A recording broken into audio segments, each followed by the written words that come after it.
নমস্কার বন্ধুরা, গোপালে হেসেলে আপনাদের সবাইকে স্বাগত।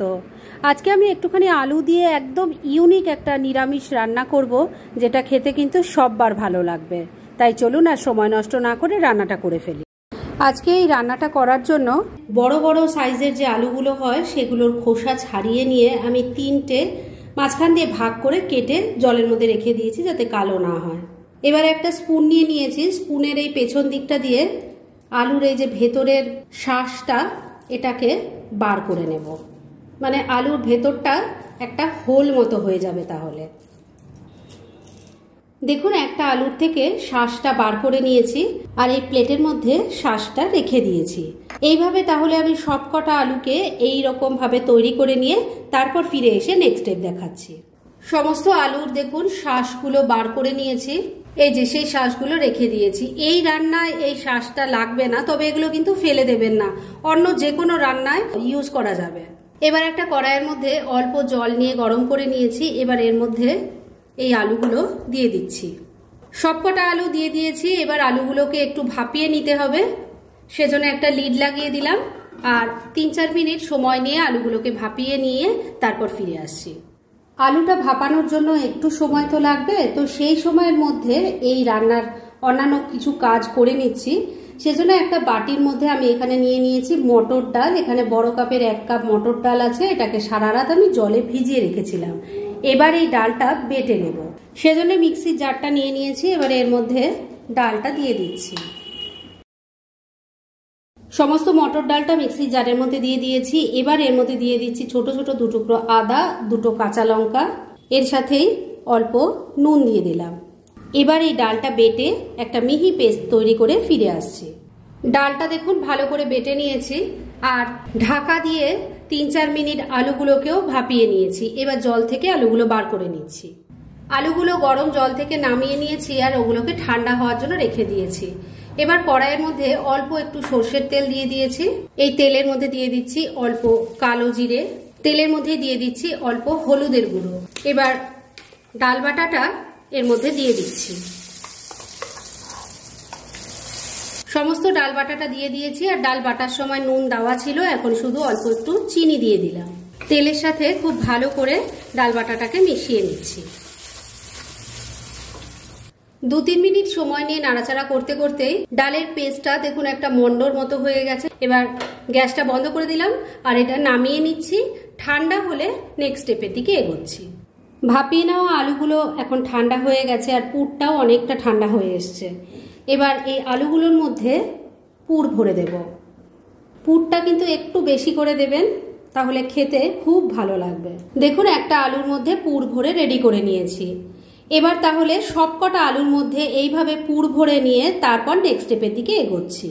দেখুন সবকটা আলুর মধ্যে পুর ভরে রেডি করে নিয়েছি। এখনই কিন্তু এগুলো দেখতে ভীষণ সুন্দর লাগছে। এবার পুর ভরা আলুগুলো ভেজে নেব, সেজন্য কড়াইয়ের মধ্যে সর্ষের তেল গরম করে নিয়েছি। যেদিকে পুরটা আছে সেই দিকটাই আগে তেলের মধ্যে দিয়ে দিলাম। প্রথম ব্যাচের এই 3টে ভাজার জন্য বসিয়ে দিয়েছি। এগুলোকে এবার মিডিয়াম ফ্লেমে রেখে উল্টে পাল্টে লাল লাল করে ভেজে নিচ্ছি। প্রথম ব্যাচের 3টে আলু খুব ভালো করে ভেজে নিয়েছি। এবার এগুলো তেল ঝরিয়ে তুলে নিচ্ছি।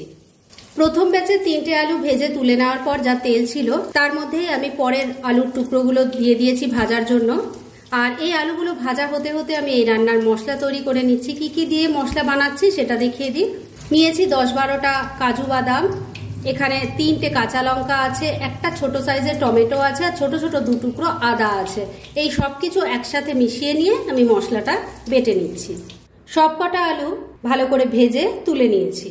কড়াই এবার যে তেল আছে তার মধ্যেই বাকি রান্নাটা করব। এর মধ্যে দিয়ে দিচ্ছি অল্প গোটা জিরে, দিয়ে দিচ্ছি একটা তেজপাতা, একটা শুকনো লঙ্কা।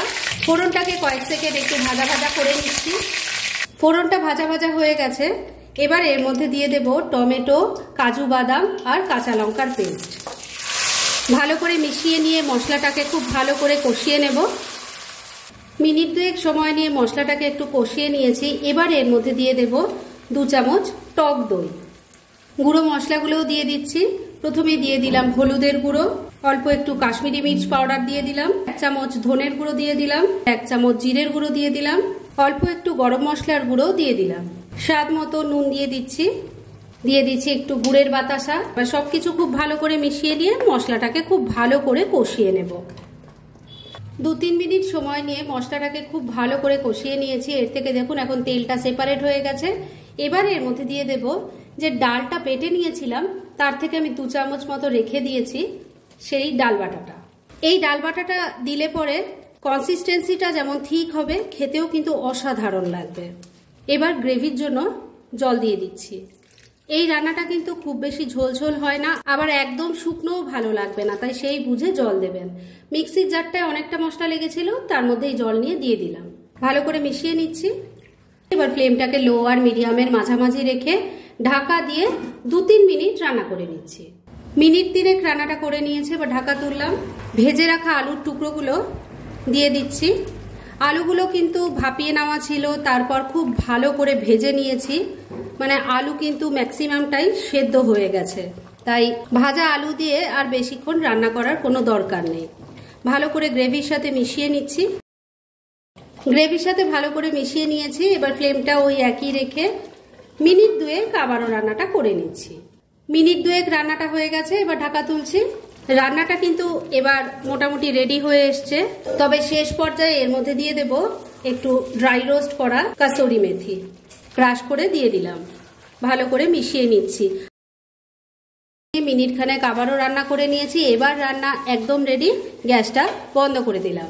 এবার মিনিট 2 জন্য স্ট্যান্ডিং টাইমে একটু ঢাকা রেখে দিচ্ছি, আর তারপর সার্ভ করে আপনাদের দেখাচ্ছি। ফ্রেন্ডস, আমার আজকের এই দুর্দান্ত স্বাদের আলুর রেসিপি একদম রেডি হয়ে গেছে এবং আমি সার্ভ করে দিয়েছি। একদম ইউনিক একটা রেসিপি, খেতে কিন্তু ফাটাফাটি হয়। যেভাবে আমি তৈরি করেছি ঠিক সেইভাবে তৈরি করে খেয়ে দেখুন, আপনাদেরও খেতে কিন্তু ভীষণ ভালো লাগবে। তাই দেরি না করে পারলে এটা আজই একবার ট্রাই করে ফেলুন, আর তারপর কেমন লাগলো সেটা প্লিজ কমেন্ট করে জানাবেন। এরকম ধরনের অনেক ভালো ভালো নিরামিষ রান্নার রেসিপি আপনারা গোপালের হেসেল সার্চ করলেই পেয়ে যাবেন, যার মধ্যে থেকে কিছু কিছু আমি সাজেস্টেড বক্সেও দিয়ে দেব, সেখান থেকেও আপনারা দেখে নিতে পারেন। তাই গোপালের হেসেল অবশ্যই ভিজিট করুন।